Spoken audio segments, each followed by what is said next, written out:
it was a really bad place to start. I don't know where else would have been better. I just think the Maw should have been something that we didn't get access to for some time. Like, it could have been designed, written better. Like, we did want to go get the heroes, but we had no way of getting into the Maw. And then the entire Season 2 patch would have been us in the Maw, and then the endgame zone would have been Korthia, right? Like, the Maw would have been our questing zone, and then the endgame zone should have been Korthia. And we should have not had access into the Maw at all for the entire first patch of Shadowlands. Shadowlands should have been us getting allies in Shadowlands and trying to figure out how to get into the Maw. And then finding out that one of our allies has betrayed us, and that being Denathrius, and we go in and stop Denathrius from being Denathrius. At which point then we save somebody who, like, one of the... We save Venari, even better. Venari's been captured by Denathrius because she was causing trouble in the Maw, and she was being tortured. Venari and Garrosh. Yeah, how about that? We get the payoff with Garrosh being back in the game. Because Venari was collecting ancient powerful souls, so she could have, like, Garrosh, she could have had, like, Arthas, a couple other characters that would have been really cool. And then she just has, like, their soul essence, like, in these crystals. And then she has access to the Maw, so we go to the Maw with her, and then we do the whole quest chain in the Maw, where we save the heroes, and then we can't save the heroes, but we have some of them on our side. And then we're fighting on Korthia because we need, like, this ancient weapon. Shadowlands, just in general, could have been written better. Like, I just wrote a completely different expansion in 5 minutes. And my saying always goes down to, if I can write, in my mind, a good story in 5 minutes, then anyone else can write an incredible story over the course of months. Tank coming over the rise. Look out! It would make more sense if we had to find a way to get there. I don't know what the introduction storyline would have been. Like, maybe the intro quest was still a lot of the pre-patch stuff. Like, maybe our intro quest was stopping the Scourge.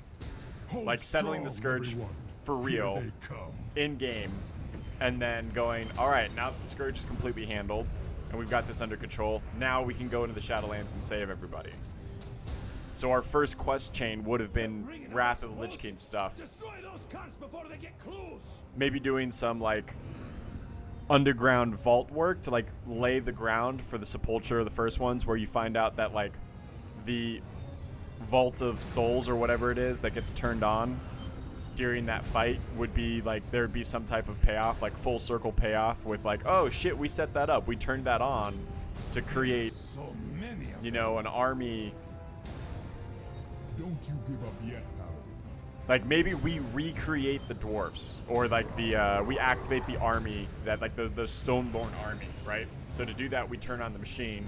Us turning on the machine allows the jailer to be able to turn on his machine on his end to try to steal our soul, our world soul. Could be like a whole thing. Could have been like a whole, like, cool connection thing.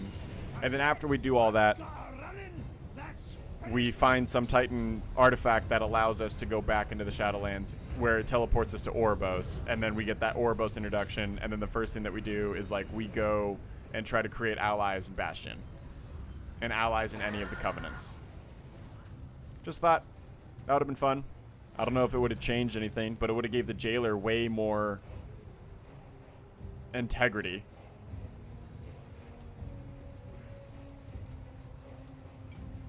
Not even changing anything the jailer does.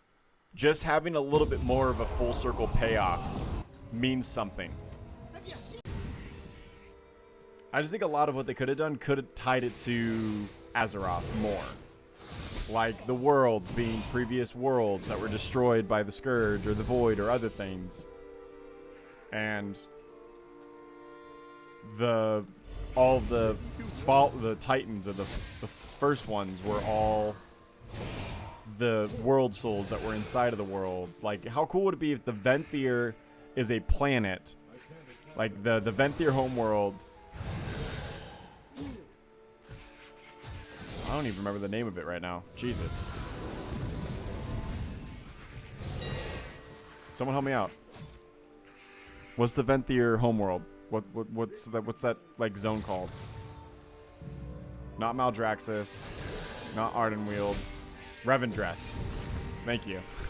If Revendreth was a planet and it was destroyed by the forces of the light because of some Naru that found it in its cosmic path and decided, because they didn't want to worship the light and were actually harmed by it, that they went to war with the Naru, and the Naru destroyed the entire planet.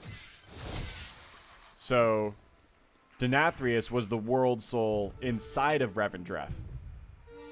And Revendreth itself, when it died, and all of its citizens died, went to the Shadowlands and created a new pocket world within the Shadowlands, replicating the actual originality of the planet itself, the culture, the ideas, the people,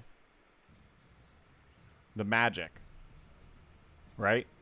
Same with Maldraxxus, same with Ardenweald. They were originally worlds that were destroyed, and then the people, the fallen titans, were the titan world souls inside of them. So Azeroth could have had, like, we're going to create a new Shadowlands afterlife, and it's going to have to be your world. That would give the jailer even more of a motivation to try to take our planet.